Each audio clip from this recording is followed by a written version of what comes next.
네, 안녕하세요. 신축년 2021년 신축년이 밝았습니다. 올해 여러분들도 새해 복 많이 받으시고 그리고 저희 뻔뻔 주식과 함께 모두들 부자 되는 한 해가 되시길 바라겠습니다. 네, 오늘 뻔뻔 주식에서는요. 241선 241선이 굉장히 중요한 선인데 그 주식 하시는 분들이 이 241선에 대한 중요성을 잘 모르시는 것 같아서 오늘 그 241선에 대해서 어떻게 매매를 해야 될지 그거를 설명해 드리는 그 시간을 갖도록 하겠습니다. 그래서 241선을 돌파 후에 급등을 하는 사례가 굉장히 많은데 그 사례를 이제 연구하면서 어떤 식으로 이제 대응을 해야 될지 그거에 대해서 오늘 설명하는 시간을 갖도록 하겠습니다. 자, 241선. 그럼 241선이 뭔가? 자, 여러분들이 많이 보시는 이제 이평선들이 5일선, 21선, 61선 뭐 이렇게 있죠. 그래서 5일선은 이제 주간 영업일이 그 주식 매매하는 일이 5일이기 때문에 주 단위의 평균, 그죠? 주간 단위의 평균 매매가가 이제 5일선, 5일 이평선이죠. 그다음에 이제 21선은 한 달이고 60일선은 이제 한 달에 세 배니까 한 분기, 그죠? 3개월, 그죠? 3개월. 그다음에 120일선은 6개월. 그럼 이제 자동적으로 이제 241선은 1년입니다. 1년치 장기 동안 전체 그 매매가의 평균선이 이제 241선이죠. 이 241선이 기울기가 하락 추세이면 그 1년 동안 계속 매매한 사람들이 전부 다 손해를 보고 있다라는 그런 얘기가 됩니다. 그죠? 1년 동안 매매한 사람들이 모두 다 손해를 보고 있다. 그죠? 241선이 하향 추세면. 그죠? 그렇기 때문에 241선이 하향 추세가 되면은 절대로 매수를 하지 말아야 된다. 그렇게 급락하고 반등하는 거 이제 먹으러 들어가시는 분들이 있는데 그렇게 위험하게 물론 초고수인 분들은 그렇게 매매를 하셔도 되지만 그거는 이제 전체적인 지수가 하락 추세일 때 어떻게든 수익을 내기 위해서 하는 매매 기법이고 지금같이 상승장인 그런 그 장에서는 그 241선이 하락 추세인 그런 종목을 굳이 매매할 필요가 없다. 위험을 무릅쓰면서 그죠? 그래서 241선을 돌파한 이제 하락 추세를 멈추고 상승으로 전환하는 시점이 241선을 돌파하는 그 시점인데 그 시점에서 급등하는 주식들이 엄청 많이 탄생을 한다. 그래서 그 주식들을 한번 사례를 보고 우리는 어떻게 대응을 해야 될 것인가 그거를 오늘 논의하는 시간을 갖겠다. 자, 그러면 241선을 돌파했을 때 무조건 다 날아가느냐? 아니죠. 항상 이 급등 조건은 가벼워야 된다. 몸무게가 가벼워야지 훨훨 나르지 않습니까? 새들이 몸무게가 가볍죠. 인간같이 이런 몸무게를 구조를 갖고 있으면은 아무리 날개를 달아도 자체적으로 날 수가 없습니다. 그죠? 그래서 일단 무게가 가벼워야 된다. 그래서 최소 이제 시총이 5천억 이하여야 된다. 5천억도 상당히 많은 겁니다. 솔직히 말씀드리면 보통 한 1천억, 2천억, 많아봐야 2천억 미만인 주식들이 이제 급등을 하는 그 전제 조건이고요. 그 다음에 이제 241선을 이제 돌파할 때 그 상한가, 그러니까 강하게 돌파 시 강한 모습이 나와야 됩니다. 뭐 삐질삐질 조금씩 올라가는 게 아니고 강하게 장대양봉 241선을 돌파하거나 돌파 바로 직전에 상한가가 나오거나 장대양봉이 나올 때 이때 이제 급등의 그 기본 요건이 되는 거고요. 그 다음에 돌파 후 우리는 1차 눌림목 241선을 지지하는 요 시점에 우리는 이제 매수를 하는 것이 가장 핵심 매수 포인트다. 그리고 쌍바닥이 발생할 때 그러니까 돌파를 하기 직전이나 돌파하고 나서 241선을 지지할 때 쌍바닥 물론 3중바닥이 나오면 더 이제 급등이 나올 수 있겠죠. 그래서 이 쌍바닥이 나오는 것을 확인하라. 그리고 특히 쌍바닥 발생을 할 때 그 쌍바닥이 짝꿍뱅이로 올라가던가 아니면 쌍바닥이 끝날 때 장대양봉이 나올 때 그때가 이제 급등이 나오는 신호입니다. 그리고 굉장히 중요한 게 아까 처음에도 말씀을 드렸지만 241선의 기울기가 하락 추세이면은 돌파해도 다시 꼬꾸라진다는 거죠. 241선이 계속 이제 하향 추세로 나올 때 돌파를 시도하는 그런 시점이 옵니다. 그리고 정배열로도 돌아서는 시점이 오는데 하락 추세일 때는 어떻다? 계속 그 하락으로 가려는 그런 탄성이 있기 때문에 돌파를 해도 다시 꼬꾸라진다는 거죠. 그래서 항상 241선의 기울기가 굉장히 중요하다. 그래서 기울기가 하락 추세가 아닌 평행 추세일 때 돌파할 때 그때가 실제로는 매수 타이밍이다. 이렇게 말씀을 드릴 수 있겠습니다. 그러면 사례를 보면서 설명을 드리도록 하겠습니다. 자, 얼마 전에 최근에 가장 급등한 이제 종목이죠. 현대바이오. 여러분들 바이오라는 그 바이오 관련주는 항상 급등이 나온다라고 생각을 하시고 유심히 보셔야 됩니다. 이제 올해는 반도체가 이제 날아갈 수 있겠지만 2차 전지 뭐 반도체. 근데 언제나 바이오는 영원한 대한민국의 테마이기 때문에 항상 바이오주가 그 횡보를 하고 있다던가 아직 상승을 못했다던가 그죠? 반드시 장난을 칩니다. 세력이 바이오주는 실적이 없어도 날아가는 이유가 그 주식으로 한몫 건지려고 그 코스닥 상장하는 그 주식이 바이오예요. 그리고 그 세력들 예전에는 이제 깡패들 뭐 그런 건달들 그런 세력들이 가장 많이 그 손을 대고 움직이는 그런 주식이 바로 또 바이오입니다. 요즘 깡패들 이렇게 칼질하고 뭐 이렇게 싸우고 뭐 영화에서 보듯이 어디 가서 주먹질하고 이렇게 돈 안 법니다. 요즘 깡패들 그죠? 요즘 깡패들을 다 사업하고 똑같이 주식하고 좀 조직적으로 할 뿐이지 일반 사업자는 똑같습니다.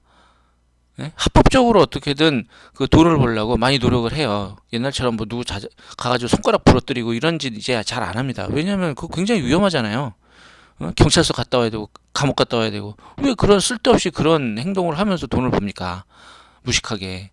아주 옛날일 때 그런 최하책으로 돈을 버는 방법이고 다 주식이나 부동산이나 이런 거 투자해서 차려가지고 요즘 깡패들도 그렇게 돈을 번다. 그 깡패들이 가장 손을 많이 대고 조작질을 하는 게 바이오다. 그게 바이오는 항상 유심히 보셔야 된다. 그걸 말씀드리고 싶고요. 그래서 최근에 가장 급등한 종목 중에 하나가 이제 현대바이오인데, 자 현대바이오 보시면은 241선이 검정색 선입니다. 두껍게 칠한 이 검정색 선인데 검정색 선 밑으로 계속 횡보를 하다가 그죠? 횡보를 하다가 돌파할 때 상한가가 들어가죠. 돌파할 때 상한가. 그죠? 여기서 지지부진하게 돌파하는 게 아니고 상한가로 돌파합니다. 240.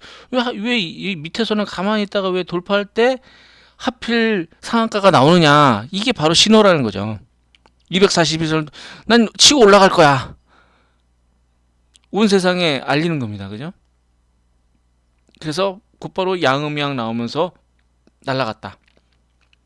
여기가 이제 최고점이죠. 그래서 10,000원에서 42,000원 4배까지 그냥 수직 상승했습니다. 그죠? 여기서 이제 한번 VI 걸리고 그죠? 거래 정지 먹고 항상 제가 말씀드렸다시피 거래 정지 먹은 다음 날 위험하다. 거래 정지 먹은 다음 날은 거의 던지는 게 정답이다. 제가 예전에도 말씀을 드렸죠. 거래 정지 먹고 이제 피뢰침 나오면서 하락을 했습니다. 그래서 이날 상한가를 못 들어가면은 던져야 된다. 상한가를 유지 못하면 던져야 된다. 그렇게 말씀을 드렸죠. 그래서 4배가 올라갔다. 자, 그래서 어떻게 해야 된다? 241선을 돌파할 때 상한가나 장대 양봉이 발생을 했다. 그죠? 그래서 다음날 이게 음봉이 나오면 다음날 음봉이 나오는데 뭐 이 장대 양봉의 중간을 지지 못하거나 물론 이 5일선 깨고 내려오면은 그거는 이제 아닌 거고요. 보통은 이 위에서 뜨거나 이 머리를 지지하거나 그죠? 장대 양봉 중간을 지지합니다. 그래서 5일선 지지하면서 양음양 나왔다. 그러면 요 이틀 요날 분할 매수를 하셔야 되는 거죠. 그죠? 그래서 만 한 4천 원대에 우리는 매수할 수 있다. 이날은 못 잡죠. 그죠? 이날 상한가가 나올지 누가 알겠습니까? 상한가가 나왔으니까 이제 저희가 어? 이 주식을 알게 되는 거지. 여기서 이 구간에서는 매수할 수 없다. 이 구간에서는 세력만 매수하는 거고, 세력이랑 똑같이 매수 타이밍을 잡으려고 하지 마세요. 세력이 신호를 줄 때, 이제 날아간다는 신호를 줄 때, 그때 저희는 최대한 빨리 매수를 하는 거. 그게 이제 예, 그 수익을 내는 방법이죠. 세력이랑 똑같이 매수하다가 이쪽으로 꼬꾸라지면 이제 또 난리나가 나는 거기 때문에. 자, 보시면 241선이 하락 추세가 아니라 어떻죠? 평행하다. 평행하다. 이게 중요합니다. 하락 추세가 아니라 평행하다. 그죠? 그리고 평행할 때 또 상한가 돌파가 나온다. 자, 여기서 보시면 크게 보시면 그죠? 여기서 이쪽으로 떨어지는 척 하면서 그죠? 이쪽으로 떨어지는 척 하면서 원래는 여기가 요 시점에서 쌍바닥처럼 약간 보이는 그런 모습이 나오는데 여기서 쌍바닥이 나온 거죠. 그죠?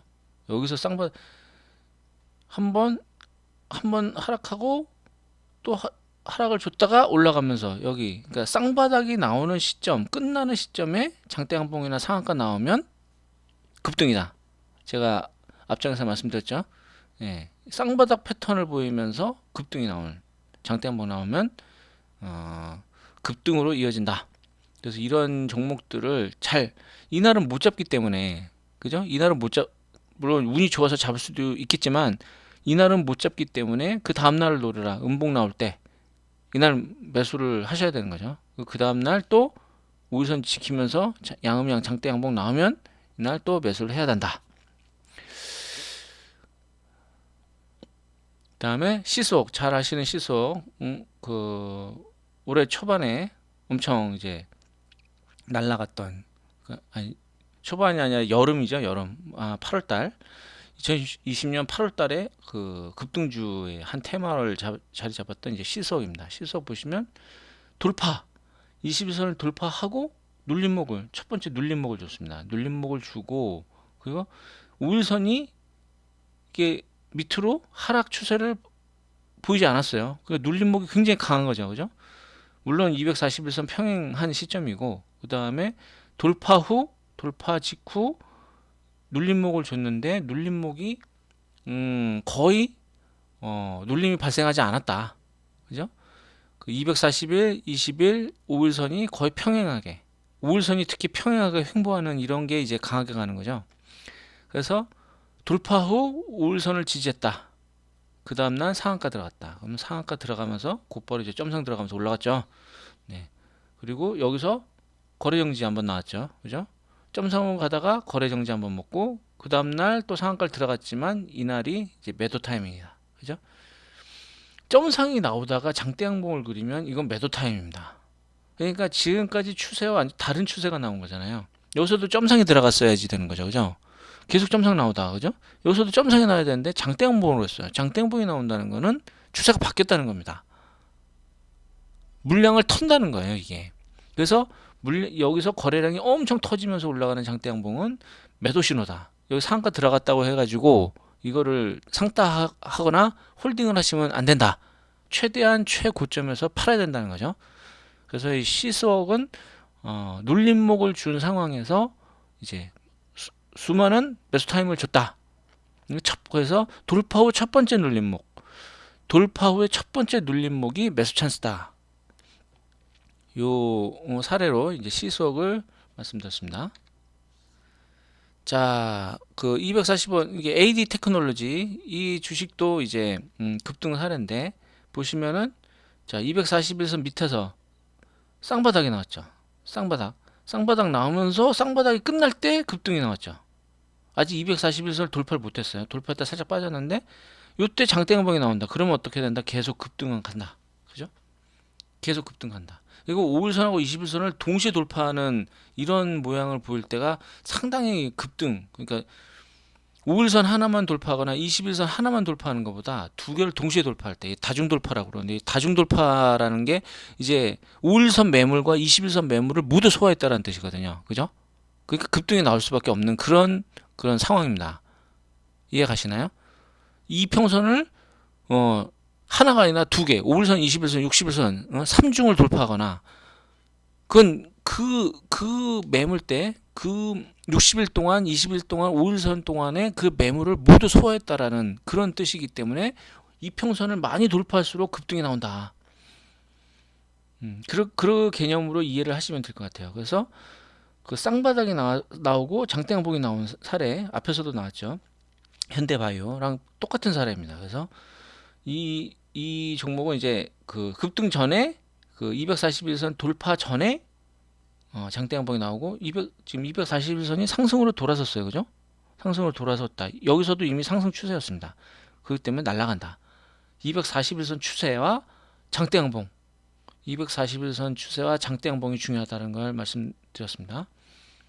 자, 이건 뭐 너무나도 유명한 주식이죠. 삼성중공 우선주. 자, 삼성중공 우선주는 이제 241선을 돌파하기 전에 이제 횡보하고 돌파할 때 점상으로 들어갔죠. 그죠? 돌파를 시작하면서 점상으로 들어왔다.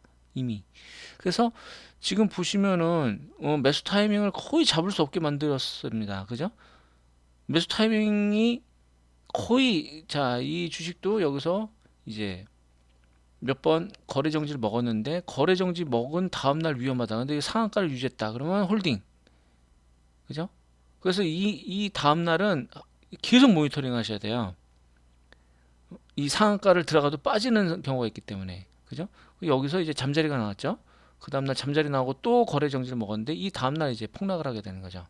거래 정지 두 번 나오면 무조건 팔아야 됩니다. 그 다음날 무조건 팔아야 된다. 세 번 거래 정지 먹고 올라가는 주식은 거의 없습니다. 요즘 두 번 거래 정지 먹으면은 그 다음날 무조건 팔아라.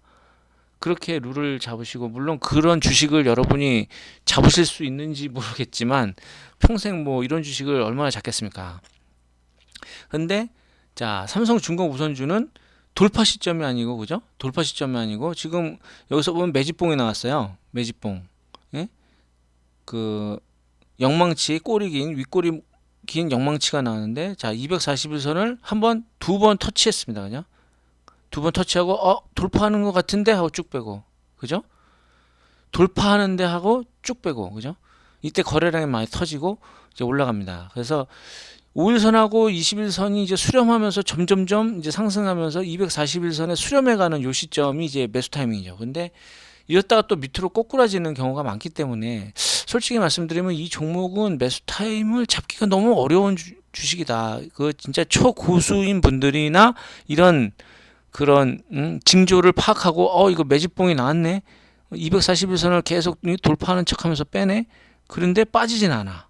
가격이 빠지진 않고 횡보를 하다가, 그죠? 골든 크로스 나오면서 또 중요한 건 봉이 굉장히 단봉이다. 단봉 횡보를 하고 있다. 그죠? 이 정도면 횡보입니다. 이렇게 이거 이렇게 올랐다 내려갔다 하는 거 아니에요. 근데 이 정도면 횡보라고 보셔야 돼요. 그리고 단봉으로 지금 진행을 하고 있다. 단봉. 아주 극단봉이죠. 시가와 고가가 거의 일치하는. 결국은 아무도 쳐다보지 않고 있었다라는 거예요. 요 기간 동안. 그죠? 요 기간 동안.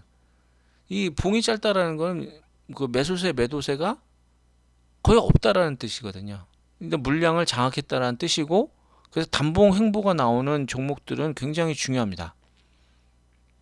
그 추세가 반전되는 경우가 되게 많기 때문에, 지금까지 하락 추세했던 곳에서 그 지금 이렇게 단봉 횡보를 하면서 241선에 접근해 간다, 점점점 수렴해 간다, 이런 종목들을 유심히 보시면 급등이 나올 수 있다. 이렇게 곧바로. 그래서 오늘 이렇게 241선을 돌파하면서 이제 급등하는 그 종목들이 굉장히 많은데, 그 매매 기법만 사용해서 그 수익을 내시는 분들도 상당히 많습니다. 이 기법 하나만 갖고 이제 그 매매를 하시는 분들 상당히 많은데, 주식 초보자분들한테 상당히 이게 권장드리고 싶은, 그러니까 기준점을 모르기 때문에, 그죠? 이 주식이 지금 싼지 비싼지 그 기준을 모르시잖아요. 물론 일목균형표라는 언제 한번 제가 강의를 해드리겠습니다만, 일목균형표처럼 그런 기준을 잡는 그런 기법도 있지만, 가장 이제 초보들이 할 수 있는 그런, 지금 이 주식은 저평가인가 고평가인가, 물론 재무제표에서 뭐 퍼나 PBR, EPS 뭐 이런 거를 보고 뭐 판단을 하셔도 되지만, 그 차트, 그리고 그 재무제표랑은 그 주가 급등과는 거의 상관이 없습니다. 여러분들은 급등주를 잡는 게 목표지, 뭐 장기 상승 뭐 1억 2억 넣고 뭐 1년을 본다 2년 본다 뭐 그런 분들도 많이 계시겠지만, 보통 대부분은 이제 1,000만 원 정도나 그 미만 가격으로 이제 급등을 노리셔서 돈을 많이 벌고 싶은 분들이 대부분이라고 저는 생각을 하기 때문에, 항상 우리는 급등을 노리고 그 급등주에 탑승을 해서 빨리 부자가 된다. 그죠? 그게 그 뻔뻔 주식의 목표이기도 하고요. 그래서 뻔뻔 주식은 항상 이 급등주 위주로 여러분들에게 이게 소개를 해드리고 강의를 해드립니다. 이게 중장기 추세, 중장기 상승을 맞추는 게 훨씬 더 어렵습니다. 오히려 급등주를 맞추는 게 더 쉬워요. 급등주는 세력들이 빨리 그 수익을 내려고 하기 때문에, 결판을 내려고 하기 때문에 징조가 나타납니다. 거래량이 급증한다든지, 그죠? 장기간 횡보를 시킨다든지, 그 개미털기 하는 그런 모습, 매집봉이 나타난다든지, 뭐 기준봉이 나타난다든지, 그런 신호가 나타나는데, 중장기 그 상승은 그런 신호가 나타나지 않아요. 그건 솔직히 말씀드리면 차트로 설명하기 굉장히 힘든 게 중장기 상승 추세입니다. 그리고 그 51선, 21선 그 데드크로스 나왔을 때 팔아야 될지 홀딩해야 될지, 그거 판별하기 쉽지 않거든요. 중장기 투자는. 그러니까 저는 중장기 투자가 오히려 더 운의 영역이라고 저는 생각을 하고 있습니다. 정말 여러분들이 그 초우량주를 갖고 한 20년을 갖고 있는, 10년 뭐 이렇게 갖고 있는다, 뭐 그런 상황이 아니면 한 1년 정도 보고 투자하시는 분들은 오히려 운이다. 운. 대폭락이 왔을 때 뭐 들어가는 그런 방법 외에는 중장기 투자하는 게 오히려 저는 더 위험하고 리스크가 크다고 생각을 하기 때문에, 항상 이게 급등주를 소개시켜 드리는 거고요. 그래서 오늘은 급등주 그 241선을 돌파하는 급등 사례를 이제 말씀을 드렸고, 다음 시간에는 그 실제로 이런 모습을 보이고 있는, 징조가 나타나고 있는 종목들을 소개시켜 드리면서 여러분들과 함께 이제 논의하는 시간을 갖도록 하겠습니다. 네, 감사합니다.